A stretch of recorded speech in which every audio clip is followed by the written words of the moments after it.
everyone, it's Adele from REEP. Today I'm going to show you how to make your own Monet-inspired paper plate pond. Let's get started. For this activity, you will need green and blue paints, a sponge, a paper plate, 9 plain cupcake cases, a glue stick, scissors and coloured pens or pencils. Today I'm using acrylic paints, but poster or finger paint will work just as well. First, take a look at the information about wildlife ponds on page 2. Do you have a pond in your garden? Does it follow the 3 S's?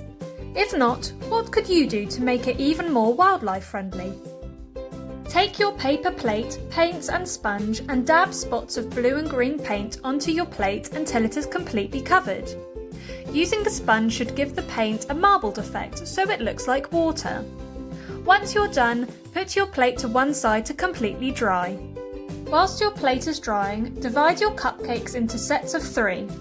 Colour 1 set green for the lily pads and 1 set pink for the centre of the water lily. Leave 1 set white for the outer petals of the flower.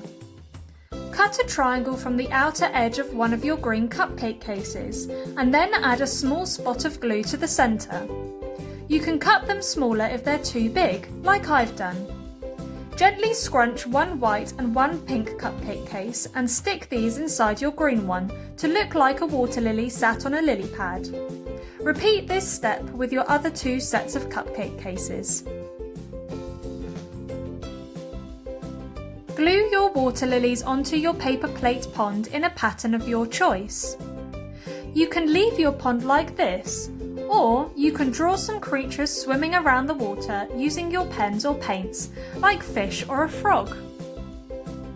I hope you have fun learning about the importance of wildlife ponds this week, and make a lovely paper plate pond of your own.